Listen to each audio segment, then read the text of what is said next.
Hey everybody, Tom Barnes, stories from the 78 in Lakeview, the epicenter of the North Side, and I'm with a friend of mine, Joe Shanahan. How you doing, sir? Good afternoon, Tom. Thank you for referring to me as a friend. I like that. Absolutely. Unfortunately, we're talking about something that's some sad news here in Chicago. A friend of yours, and kind of almost an origin story of how this man became a Chicago figure with a book he wrote while working at the Metro, has passed. And his service, the celebration of life, is this weekend at the Metro. I believe is it all day Saturday? It's Sunday I'm from sorry, Sunday. 2 until probably about 7.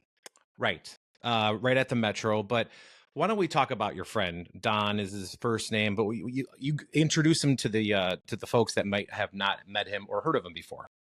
Don DeGrazia, just a salt of the earth Chicago original, a true character of humor, intelligence, real soft spoken to the point where you had to pay attention to his words.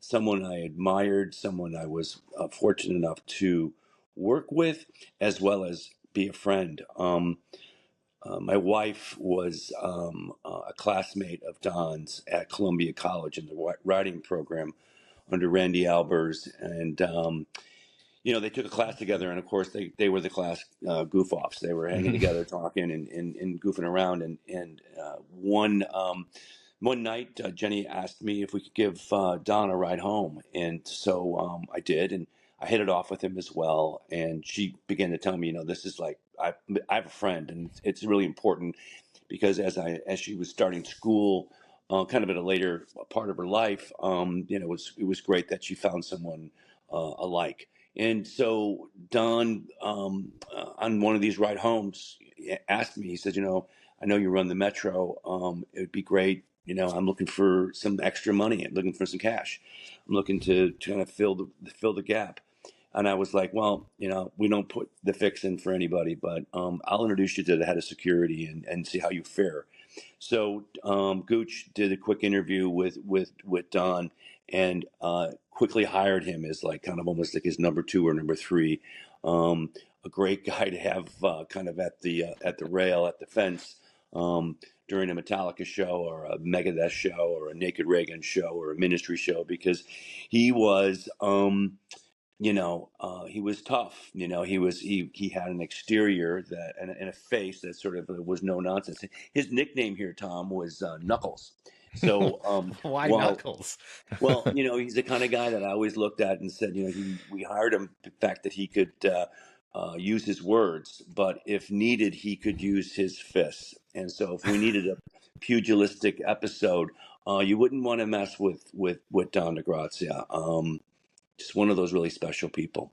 Right, and I was reading a little bit about him earlier, where he watched a lot. He watched with his eyes, especially, And I've never been a bouncer, but I've had friends that have. I've talked to people like you about running, a club, and you kind of get a vibe of how things work, right?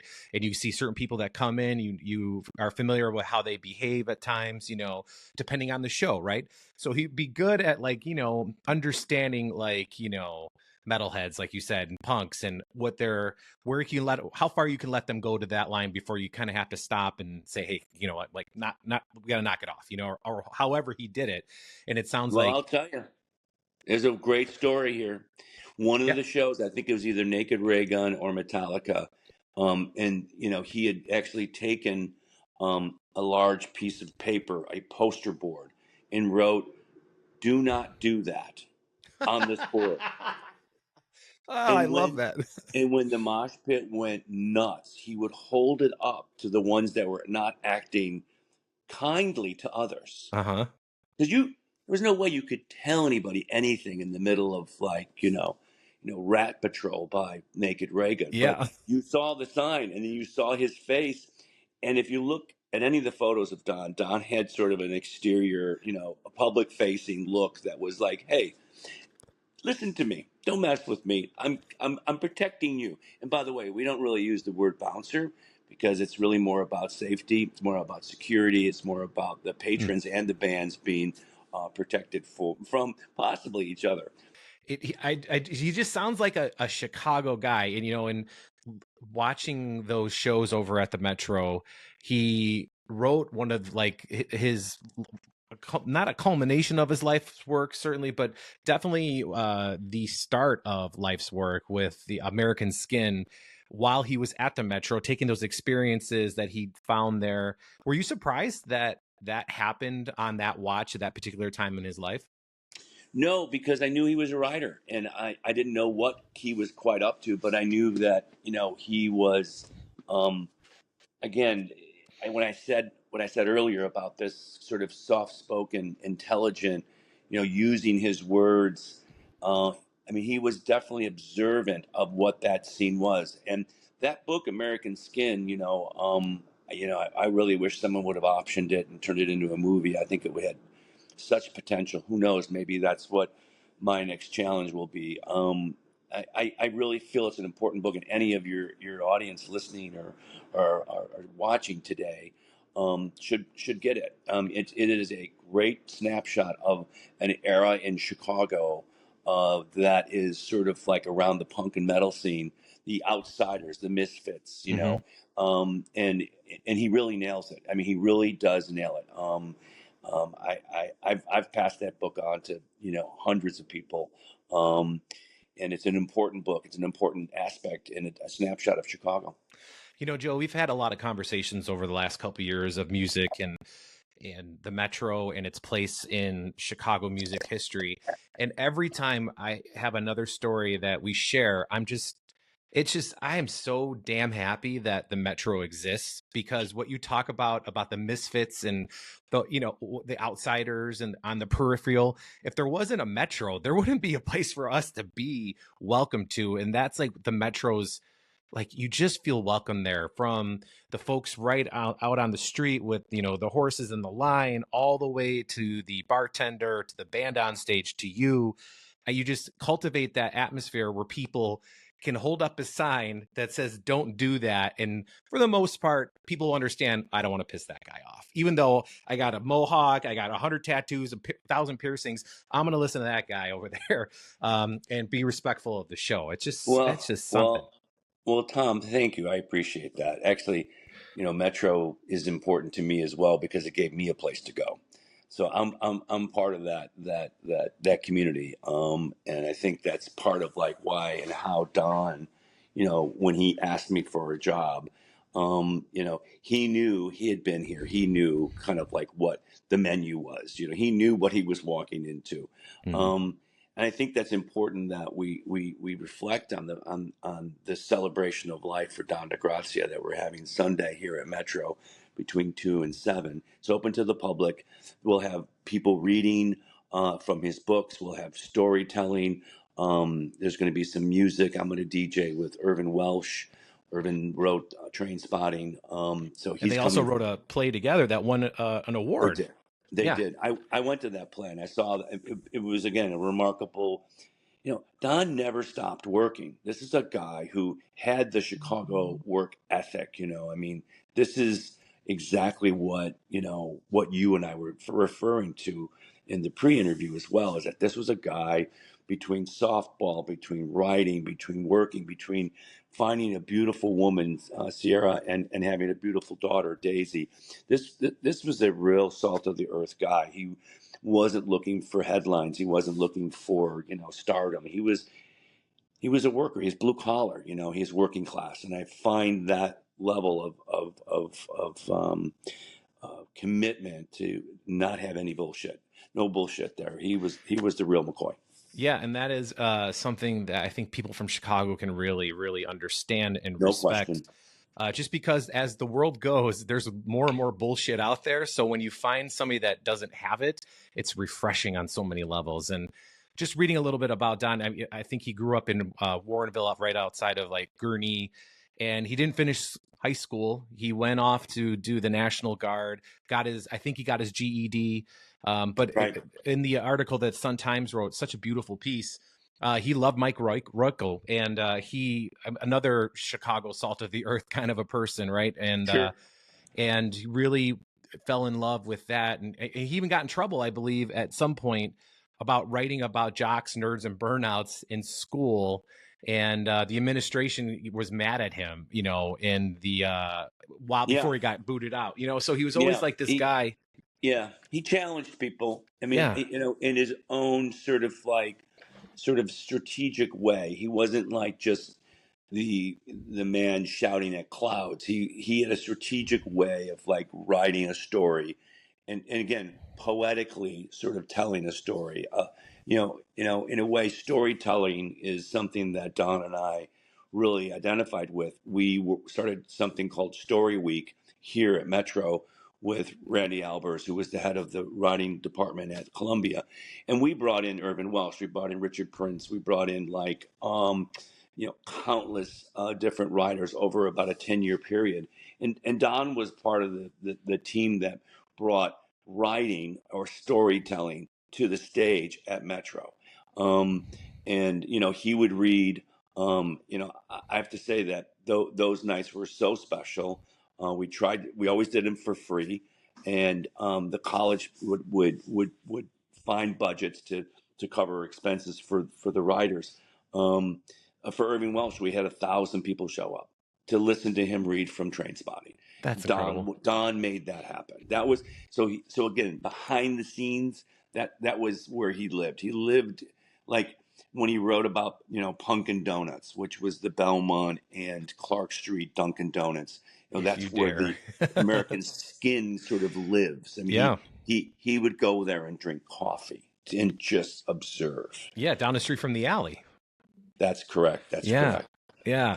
And just reading about his legacy as a teacher that at Columbia, what his students wrote and what they were quoted at. I mean, the man, people said he was my favorite teacher. He pushed people just like he pushed his friends that were all going to Northwestern, and he was just kind of, living amongst them while they were going to Northwesterns, always having these very philosophical debates about things in life. And he pushed them, and he did that same thing with his students to push them to be better, to understand. And everybody that spoke about him said that he made them look at life in a different way. And I get that's like No one of the question.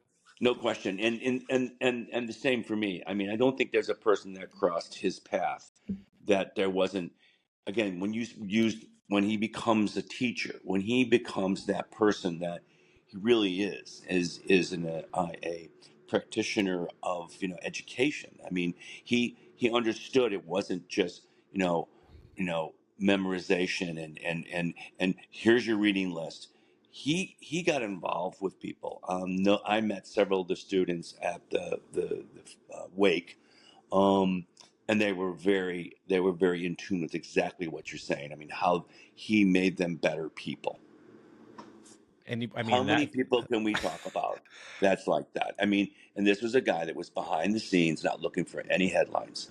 And I think that's what I admired about him the most. Just a guy that knew his place. He didn't want to be part of the scene. He wanted to do his thing his way, which speaks volumes to like what people said about him, what you've talked about him, to the softball team, and the name of the softball team and the logo of it. I mean, it's the most Chicago thing I think I've ever heard for a softball team name. Who else would name their softball team the Lee Elia Experience? And if you don't know who Lee Elia Oh, it's the is, best any of thing your ever. listeners, go find the rant. It is the most Chicago like baseball moment of all times. Talk about calling people out. Back when you could do that. Yeah, before you be He, canceled. no, oh, full Lee Elia. Wow, yes, of course. But Don knew that there was truth in that, not only truth, but it was comedic. So in a way, he looks at that as like, okay, I get it. I talked to him about it. He told Yeah. me, and then when I met all the softball players and team, I mean, these are people that were really near and dear to him. So his love for the park, his love for 16-inch right softball, that's Chicago. It is Chicago and Horner Park. I played at that field many times, and unfortunately, or fortunately, depending on what point of view you look at, I mean, he lost his life doing something that he loved at a place that was, the home for his softball experience. And as a person who's played softball for many years in my life, your softball family becomes part of your family. It's just, especially when you're playing for fun and you're playing 16-inch, which is just the Chicago way to play. You don't play, because it's just a league to, hang out in. It's more than that. It's these people go to your weddings, they go to your birthdays, they know about your kids being born or their kids going off to college. Like a softball team, is it's a part of you. And when you were talking about meeting some of them, you said you found another side of Don that you didn't quite perhaps fully understand until you met these people that were a part of his life. Well, again, one thing I did know about Don was that he was a team player. So, like the fact that when he worked security here for all these punk and metal shows and handled himself like brilliantly, not only with the patrons but with the staff, he was one of the most loved staff members here. I mean, this is one of the reasons why our company and the building is celebrating him on Sunday at his Mm. celebration of life, is because his DNA is in this building. I mean, he worked here long enough, did as many shifts as he possibly could, to help spread this, sort of idea that Metro fits with what Don was about. His ethos was our ethos, um, and or at least we hope so. Mm-hmm. And before we say goodbye, Joe, do you have a memory that you want to share about Don? Oh boy, I know there's probably a lot, but what's the I do. most Don I thing have you have? so many. It's hard for me to pick one, but the one that just popped into my head was when he had done like a formal sort of like dinner as part of Columbia College, and he had just become a teacher.